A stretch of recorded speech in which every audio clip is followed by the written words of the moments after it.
It all began like a fairy tale. The owner of this Venice was in the real city on his wedding and promised to place the entire Venice in the middle of the Nevada desert. And so he constructed the Venetian Hotel.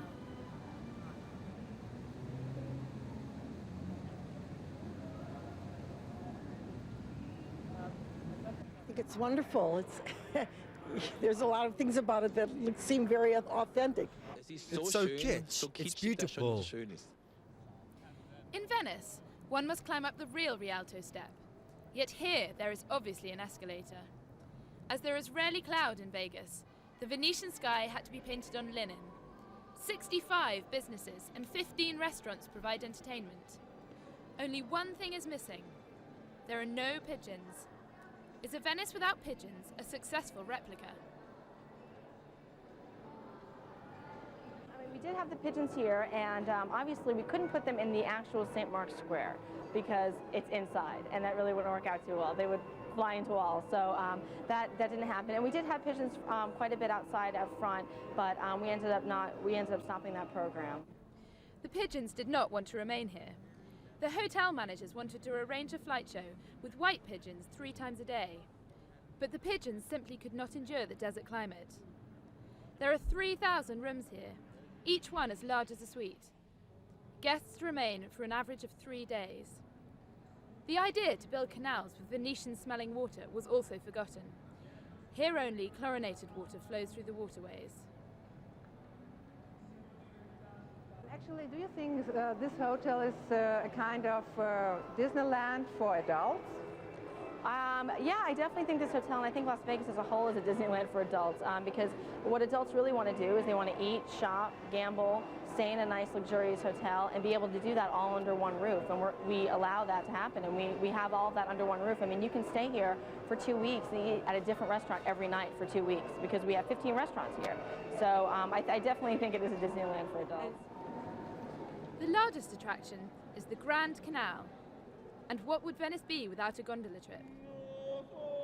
The gondolas are equipped with electric motors.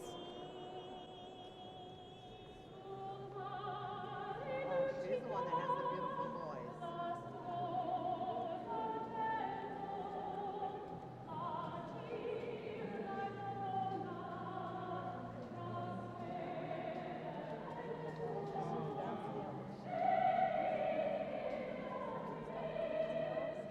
It's very much fun.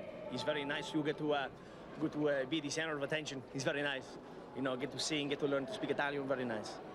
Actually, you've got an Italian accent in your English, so is this for your job? Or? Sì, we are required, sono di americano. I am American, but we are required when we take the job to learn to speak Italian, to learn the language, to learn everything about Venice. We have classes, courses to learn everything about Venice, everything about Italy that we can, so to be as authentic as possible.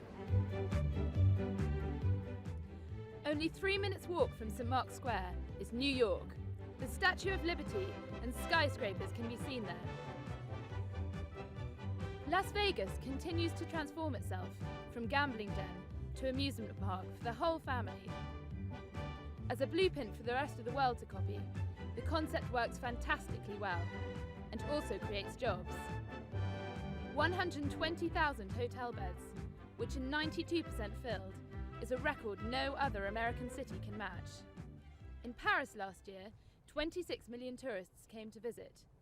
Here, more than 38 million.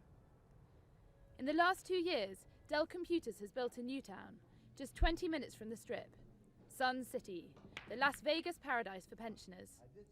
The gaming city, traditionally in the call of the mafia, consciously makes full use of the economic clout of the seniors. When the mafia was here, it was safer. They keep the lid on. Actually, concerning the mafia, how great do you think is the influence of the mafia nowadays? None. None at all? No. Not since the early 70s. The gambling business is managed today by the hotels themselves, but only half of the income of Las Vegas comes through gambling. Throughout the night, oxygen is pumped into the casinos to ensure that players remain awake for longer. Frequent players are treated like kings. Also die Casino The big spenders don't even need to come here by private jet anymore. Every large casino here has its own plane, which flies to New York, Chicago, Hawaii, to pick up the so-called high rollers. They pay nothing for the rooms, nothing for the food.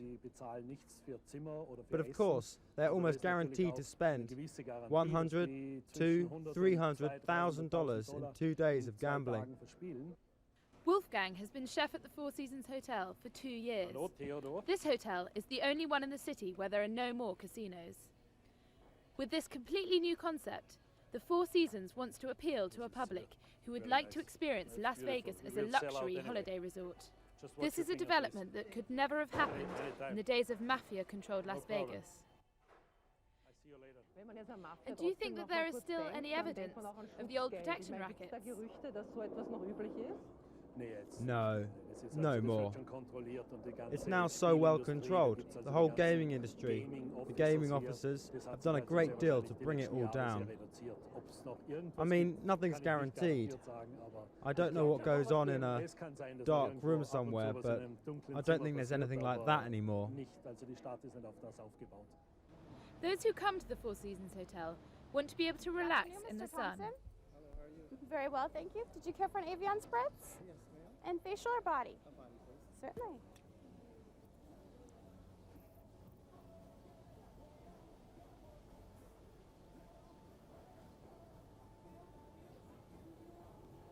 I'm here today for the luxury because of Teneriffe's fabulous hotel, Four Seasons, and it's very nice. So I came out here to relax, more or less.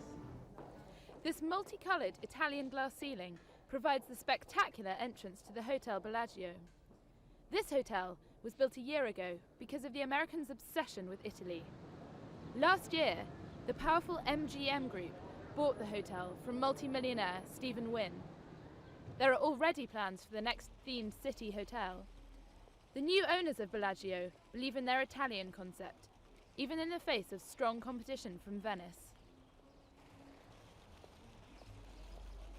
Yeah, there's competition. There's competition for everybody in Las Vegas, and fortunately, Bellagio is very successful, and so is all the other properties. And it's an important part of our business and our plan of the city as a destination, Las Vegas continuing to be the #1 destination in the world. And the Venetian is a beautiful, wonderful hotel, and it certainly complements the city of Las Vegas, and it is a competitor of Bellagio. An old rule still applies in Las Vegas today. He who has gambled his entire house and fortune away can get his flight home paid for by the city. This happens, however, ever more rarely. We don't gamble. No? And you? No, we enjoy the food. Yeah. We're enjoying the fountains, and that's it.